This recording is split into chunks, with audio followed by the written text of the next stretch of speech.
भाई बड़ी मुश्किल से ऊंट की चाल चलते हुए जीत गए हम अमेरिका से, पहुंच गए इन सुपर 8। बहुत बढ़िया, कांग्रेचुलेशंस टू टीम इंडिया। काटो भाई चॉकलेट केक, भाई कुछ भी काटो, मैं कह रहा हूं जिससे मुंह मीठा हो जाए। बाकी सुपर 8 में पहुंच गए, इसके पीछे एक हाथ अगर कोई कहता है तो था अर्शदीप सिंह का। बिल्कुल सही बात है, 4 विकेट ली थी अगले ने। दूसरा हाथ था सूर्य कुमार यादव का, जिन्होंने 50 मारी, चाहे जैसे भी कैच वैच छूटी, लेकिन जीत गए ना।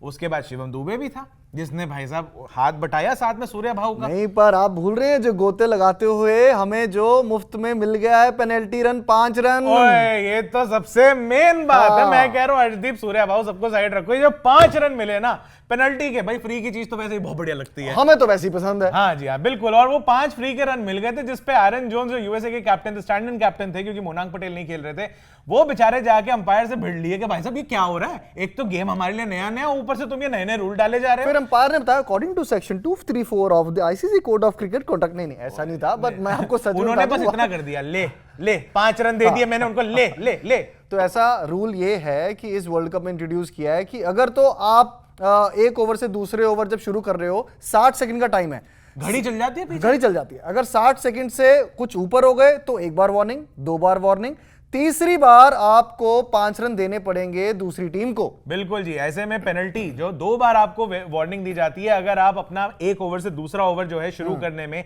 60 सेकंड से ज्यादा टाइम लगा देते हो तो एक बार वार्निंग। अगर फिर से ऐसा हुआ कि एक ओवर से दूसरे ओवर शुरू करने में आपको 60 सेकंड से ज्यादा लग जाए, का तो ध्यान रखो है, तो 2 बारी वार्निंग। और जैसे ये हरकत तीसरी बार होती है तब अंपायर कहता है यहां बेसबॉल लग गया है मेरे ख्याल से, 3 स्ट्राइक्स एंड आउट। अच्छा आप बेसबॉल भी खेलते हैं? नहीं खेलता है, नहीं ऐसे थोड़ा बहुत देख लेते हैं, तो वहां पे 3 स्ट्राइक्स का रूल होता है ना, उसके बाद बैटर आप पीटी टीचर थे स्कूल में? नहीं, आपको हमारी सेहत से लगता है यार अब तो आप बड़े हो गए। उनके फेवरेट थे, वो कहते थे जा तू अपना पेट कम कर, जा दौड़। तो ये बात है, बाकी उनकी संगत में थोड़ा बहुत अरे लेकिन मैं ये कह रहा हूं कि तीसरी जैसी वार्निंग मिलती है तो तीसरी वार्निंग नहीं होती, तीसरी एक्चुअली एक्शन होता है, और तीसरी बार में 5 पेनल्टी के रन दे दिए जाते हैं बैटिंग साइड को।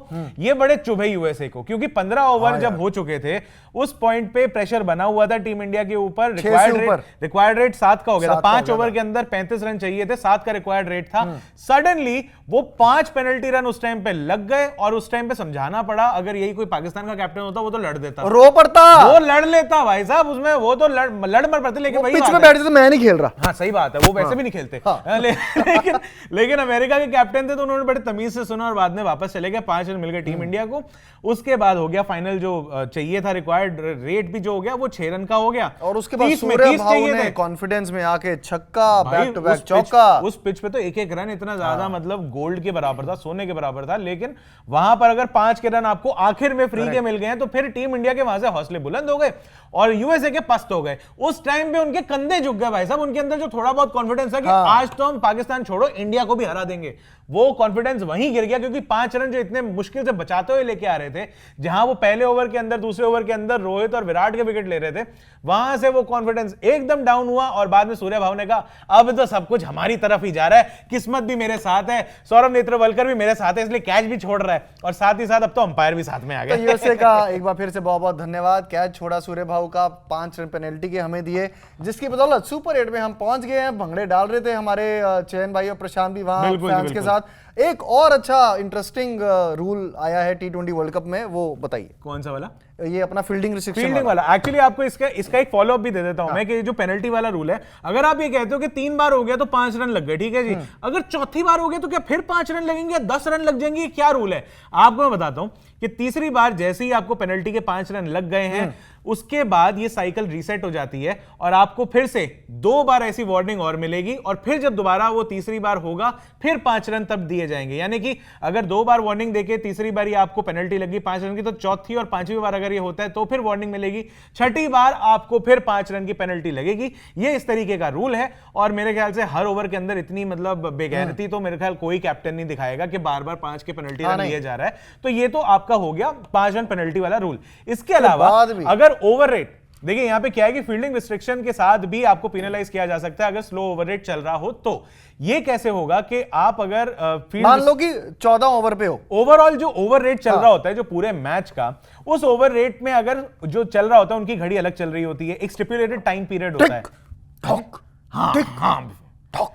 प्रेशर वही होता है, बस उनको सुनाई नहीं पड़ता है, वो ऑडियंस का इतना शोर होता है प्लीज कंटिन्यू प्लीज। तो उसके बाद वो जो स्टिपुलेटेड टाइम होता है, अगर उसके अंदर accounting for all the delays, जो अनअवॉइडेबल डिलेज होते हैं, अगर अंपायर्स को उसके बाद फील होता है कि ये जो है ओवर रेट, इनका जो फील्डिंग टीम है उनका ओवर रेट स्लो चल रहा है, ऐसे में वो जितने ओवर भी बिहाइंड होते हैं उस ओवर रेट के हिसाब से, तो आपको आखिर में उतने ही ओवर, यानी कि मान लीजिए अगर आप 14वें ओवर पे हो, मान लो, अगर आप नहीं, इन जनरल में कह रहा हूं कि 14वां ओवर भी क्या, अगर आप मान लो 2 ओवर के हिसाब से पीछे चल रहे हो स्टिपुलेटेड टाइम के हिसाब से और सारे डिलेज अकाउंट करने के बाद, तो मान लीजिए अगर 2 ओवर पीछे हो तो आपको 19वां और 20वां ओवर जो होगा, फील्डिंग साइड को उस पॉइंट पे अपना एक फील्डर जो है वो बाहर के बदले 30 यार्ड सर्कल में लाना पड़ेगा, और उस टाइम पे मैक्सिमम फील्डर जो बाहर 5 रह सकते 30 यार्ड सर्कल के, वो सिर्फ 4 ही रह पाएंगे। और 5% फाइन भी है कैप्टन को, है ना?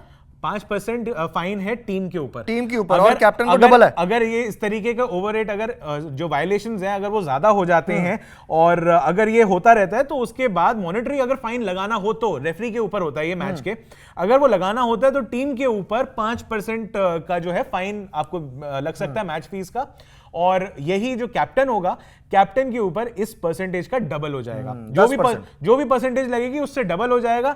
और ये ओवरऑल जो इसकी कैप है, जो ओवररेट की जो फाइन है, मॉनेटरी फाइन है, इसका कैपिंग जो है वो 50% पे कर दी है। ये रूल्स तब इसलिए लाए गए थे क्योंकि कई बार जब ओवररेट स्लो होता था तो कई बार आईसीसी कैप्टन के पूरी मैच फीस काट लेती थी, कई बार उससे ज्यादा भी काट लेती थी, और उसके बाद कई मैचेस के लिए बैन भी लगा देती थी कि ये कैप्टन को हम अब बाहर कर दो, ये कैप्टन अब खेल नहीं पाएगा।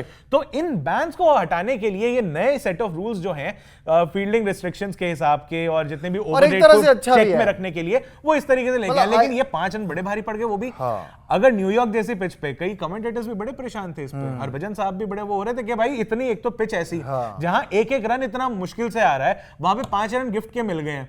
मजे की बात यह कि उन सबको भी रूल नहीं बताते। तो ओवरऑल आईसीसी ने ये परंपरा, प्रतिष्ठा, अनुशासन की जो गुरुकुल की लिस्ट बनाई है, आपको क्या लग रहा है, ये ऐसे रूल जो हैं ये गेम के लिए अच्छे हैं? ऐसे फाइन होने चाहिए या नहीं होने चाहिए? कमेंट सेक्शन में बता सकते हैं। बाकी ऐसे और वीडियोस के लिए देखते रहिए हमारा चैनल, सब्सक्राइब कीजिए जी स्विच को। मेरा नाम है रमित, मैं अभिषेक, देखते रहिए स्विच।